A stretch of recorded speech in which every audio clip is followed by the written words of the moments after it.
세족식, 지난주에는 세족식만 쭉 다뤘잖아요.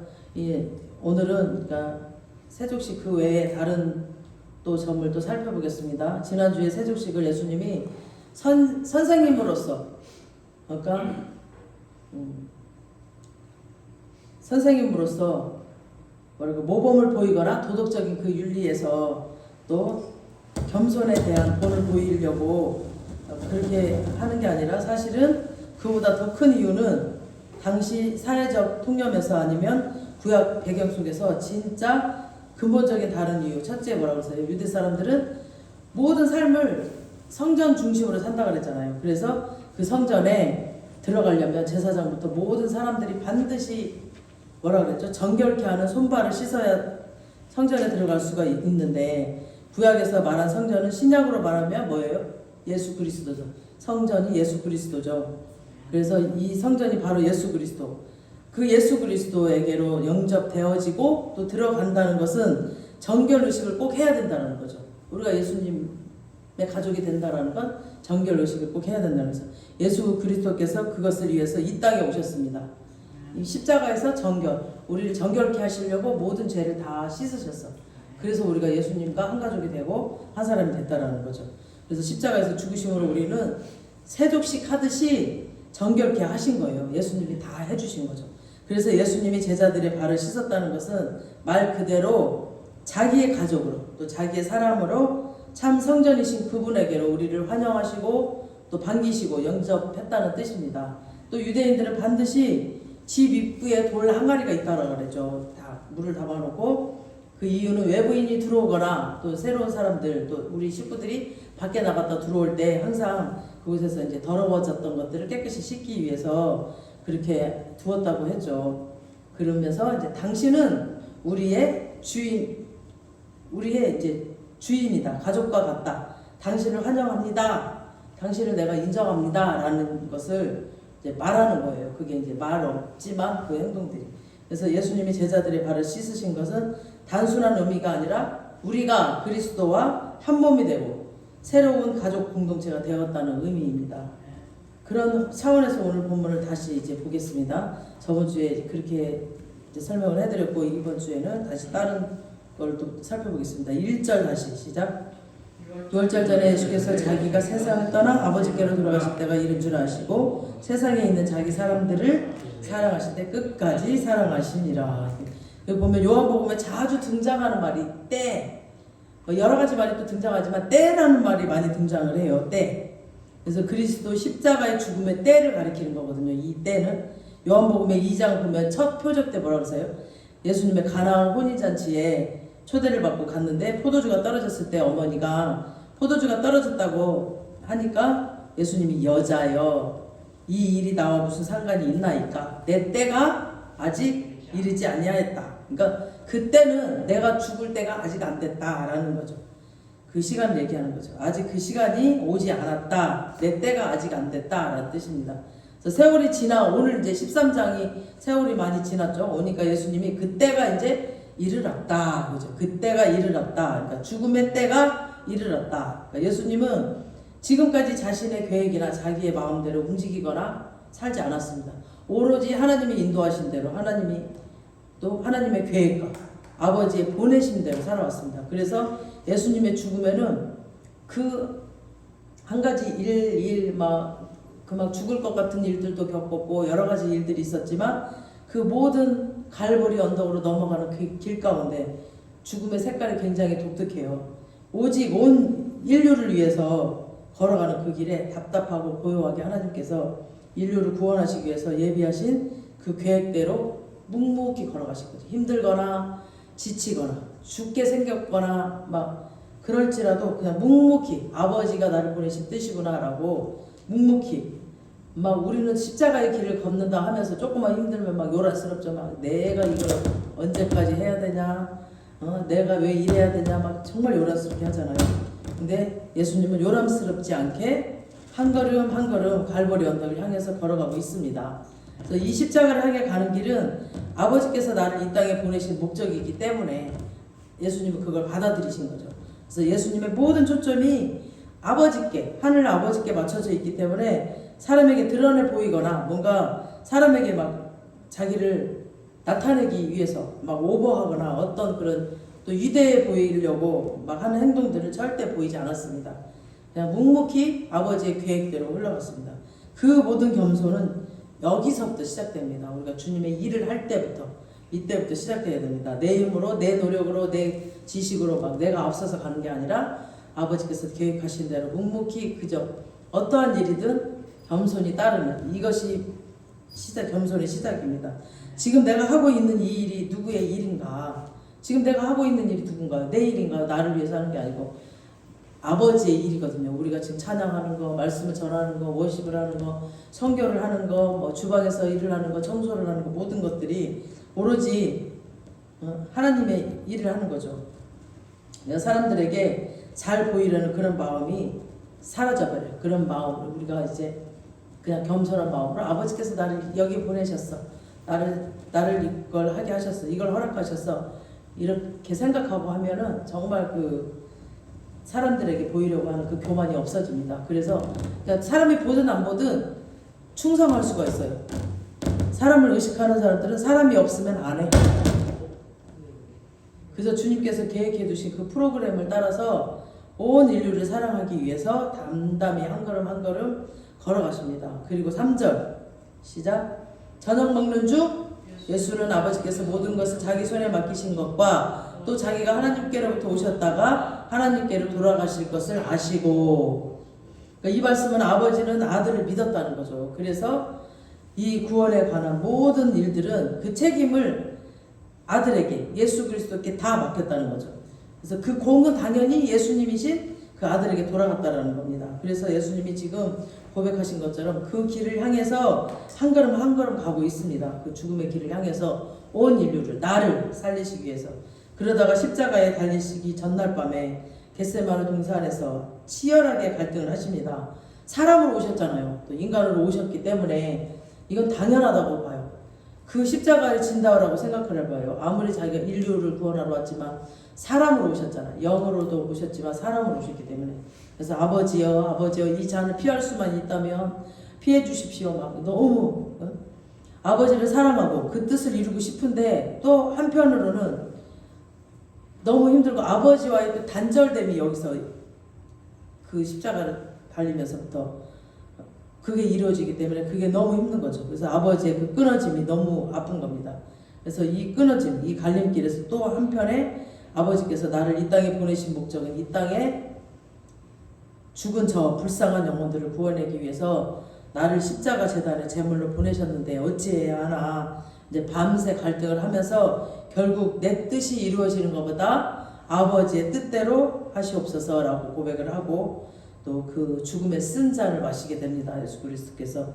그래서 예수님께서 이런 갈등 없이 바로 십자가에서 죽으셨다면 정말 감동이 없을 거예요. 그냥 그래 내가 죽으러 왔어. 아버지가 나 보냈어. 그러니까 나 가. 담담히 그냥 이런 갈등 하나도 없이 그냥 갔다면 정말 예수님은 신이랑 다르구나 이런 생각이 들 거예요. 근데 우리 인간으로 오셨기 때문에 우리 인간이 겪었던 고통과 아픔을 다 겪으셨기 때문에 우리들이 겪어야 될 것들을 다 아시기 때문에 더 감동이 되는 거죠. 얼마나 아프셨을까, 얼마나 힘드셨을까, 얼마나 괴로웠을까 이런 마음이 우리에게도 전해지기 때문에 그 감동이 굉장히 큰 거죠. 아버지 사람의 예수 그리스도 사람의 그 인간적인 그 모습을 보여주셨기 때문에. 그러나 치열하게 고민하시고 땀방울이 핏방울이 될 정도로 혹독한 밤을 지새우고 예수님이 결국 그 죽음의 잔을 마신다고 결정하셨을 때 예수 그리스도의 그 큰 아픔이 정말 동감이 되고 감사의 눈물이 납니다.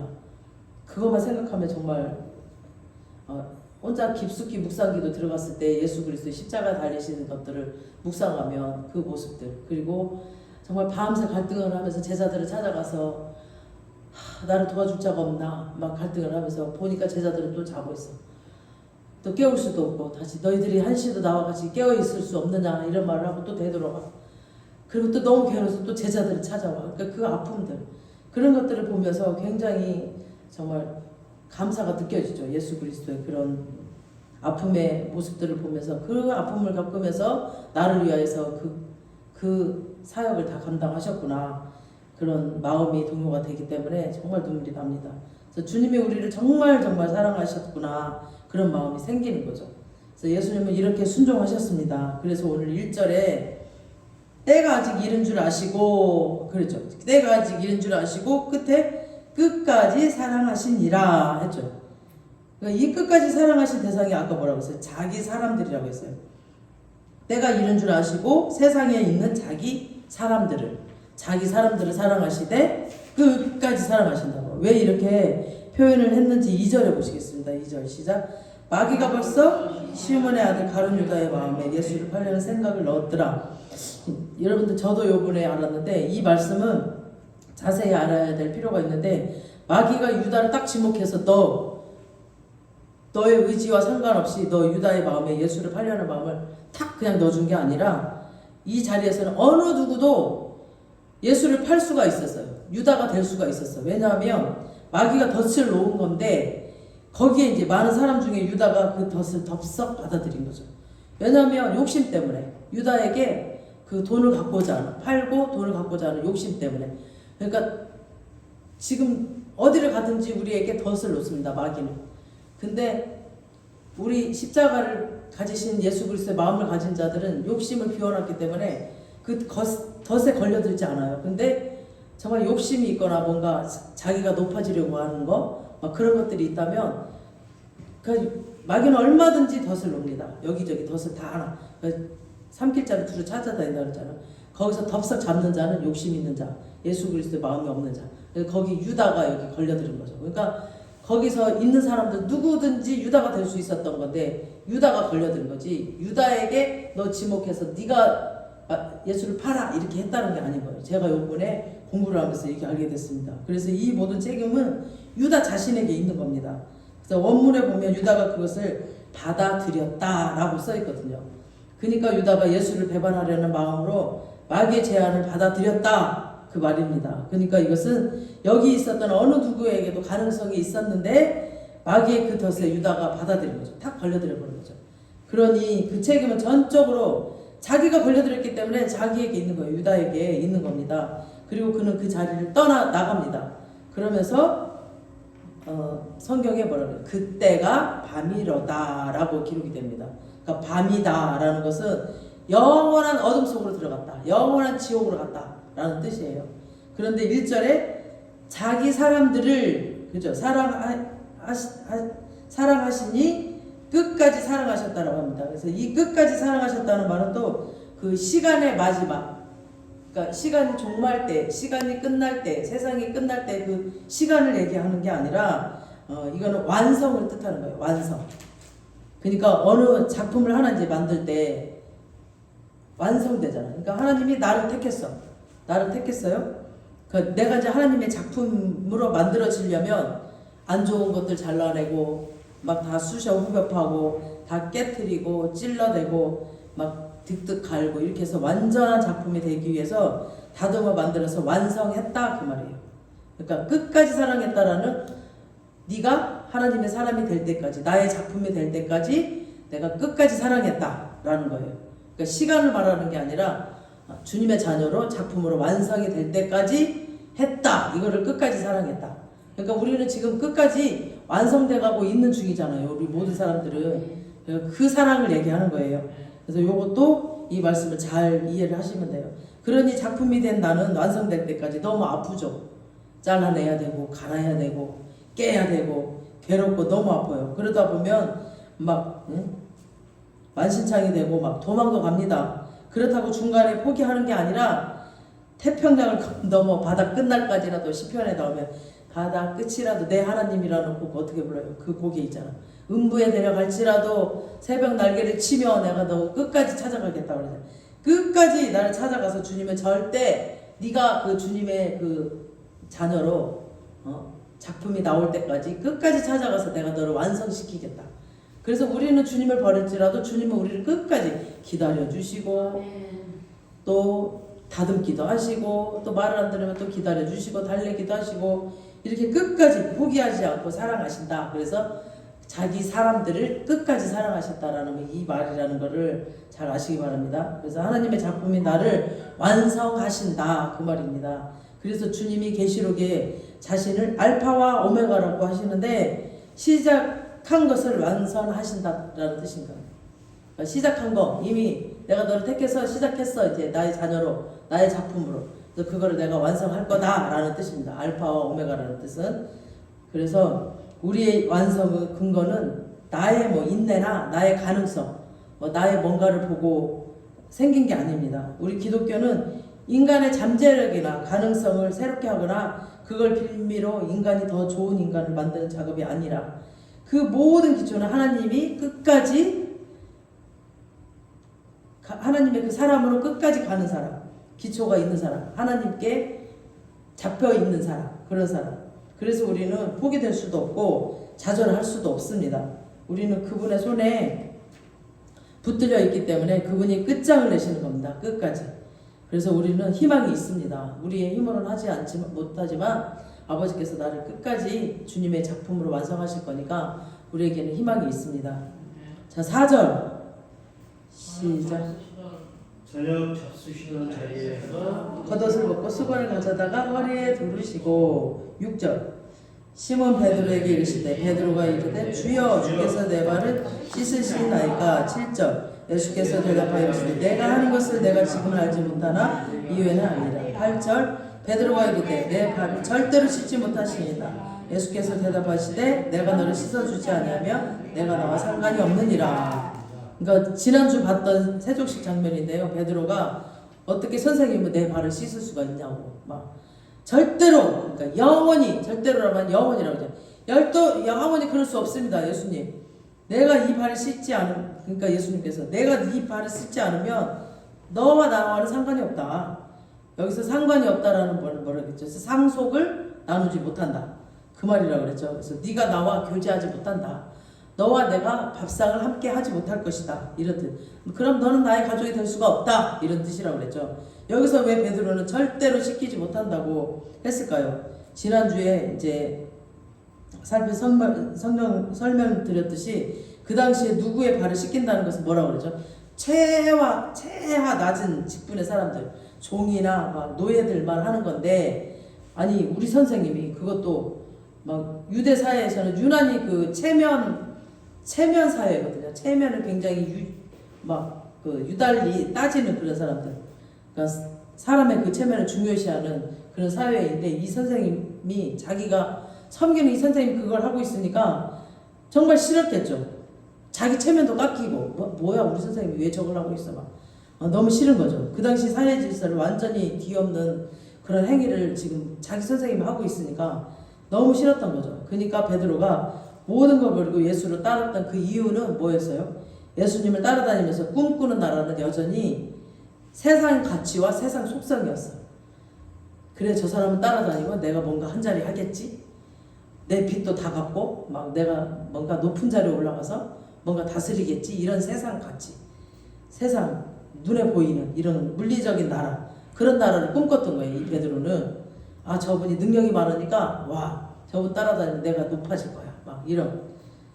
그리고 아니 내가 모든 걸 버리고 지금 예수를 믿는 게 기껏 남의 발이나 씻자고 지금 이런 생고생 하자고 따라다녔던가 막 이렇게 생각을 하는 거죠. 절대로 그런 일이 일어나서는 안 된다라고 막 말을 하는 거죠. 마태복음에서는 베드로는 그렇죠. 주는 그리스도시요 살아계신 하나님 아들이심을 믿습니다 라고 고백을 했던 사람이에요. 완전히 최고의 고백. 그것도 성령이 충만했을 때 그런 고백을 했던 사람인데, 그러자 예수님께서 뭐라고 그래요? 자신의 오신 목적을 얘기를 했어. 그랬더니 이제부터 내가 많은 사람들에게 고난을 받고 죽음을 당할 것이다 라고 얘기를 했어. 이 고백을 듣고. 그랬더니 베드로는 선생님 절대로 그런 일이 없습니다. 그런 일이 또 일어나서는 안 됩니다 라고 항변을 합니다. 그랬더니 이 독사의 자식아 막 그러면서 또 혼내잖아요. 그래서 베드로 속마음에 그건 우리가 꿈꾸는 나라가 아닙니다. 선생님 우리가 모든 걸 버려두고 선생님을 따라 나선 것은 이런 거나 하자고 따라다닌 게 아니었어요. 선생님이 이건 아니에요. 자기 그 세속적인 거 그런 것들을 꿈꾸는 그런 마음이 두통이 나버린 거죠. 이런 생각을 하는 사람들이 지금도 교회 안에 정말 많습니다. 막 돈 벌어서 선교하겠다 막 하나님이 그 능력의 하나님이 아니 기도하는 나를 안 밀어주면 누구를 밀어줘? 그러니까 하나님이 나를 해줘야 돼. 뭔가 힘으로 하려고 하는 거죠. 그게 아니죠. 정말 오늘날 많은 사람들이 기독교에 대해서 잘못 오해를 가지고 있는데 예수 믿어서 세상에 있는 좋은 것들을 잡고 사회에 막 1%가 되어서 막 파워를 가지고 실력을 쌓아서 막 세상을 장악해서 하나님께 영광을 돌리겠다라고 막 생각하는 사람들이 정말 많습니다. 그러니까 돈을 많이 벌어서 선교 많이 하겠다. 지금 잘해야 되는데 지금 잘하고 있고 지금 내가 가지고 있는 거 나에게 있는 거 가지고 모세에게 지팡이 하나 있었잖아요. 그럼 그 지팡이 가지고 순종하는 거고 지금 가지고 있는 거 가지고 해야 되는데 뭔가 막 하나님이 나에게 큰 능력을 주시면 그때 하겠다. 나중에 돈 많이 벌어서 막 하겠다 그래. 그게 아니라 지금 현재 내가 있는 거 복음을 전하는 겁니다. 진짜 복음을 뭔지를 모르는 사람들이 막 그런 말을 하고 다니는 거야. 이런 베드로의 생각과 같다면 예수님이 십자가에 죽어서는 안 되죠. 왜 죽어? 그냥 다 그 로마 철근 통치를 다 무너뜨려버리고 깨부셔버려야지 왜 죽어요 예수님이? 베드로와 생각과 같다면 예수님 절대 죽지 않습니다.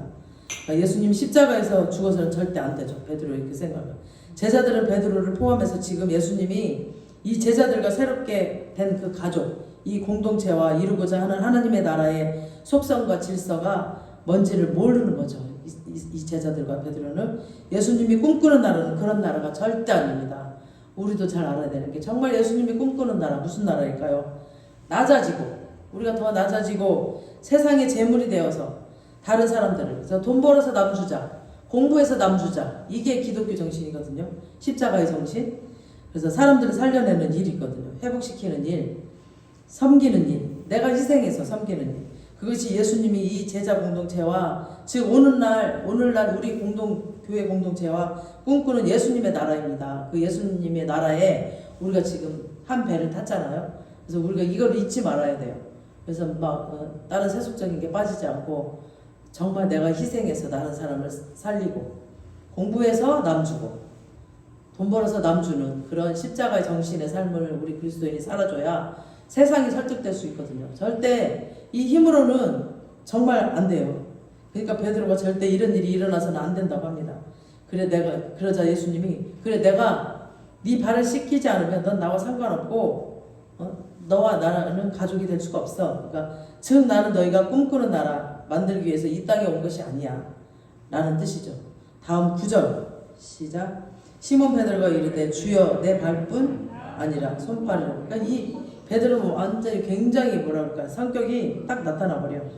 극단적인 성격. 금방 바로 막 아예 그냥 막 목욕까지 시켜달라고. 그럼 목욕까지 다 시켜주세요. 그러자 예수님 10절 시작. 예수께서 이르시되 이미 목욕한 자는 발밖에 씻을 필요가 없으니라. 온몸이 깨끗하니라. 너희가 깨끗하나 다는 아니니라 하시니라. 그러니까 목욕을 했다는 말은 이미 예수 그리스도의 그 흘리신 보혈 그 피로 새로운 가족이 되고 그리스도와 한 몸이 되었다. 너희들은 이제 한 몸이 되었어. 그래서 다시 한 가족이 되기 위해서 몸을 씻을 필요는 없고 그 죄를 씻으라는 거죠. 정결케 나를 만나기 위한 정결케 해서 그 죄를 씻으라.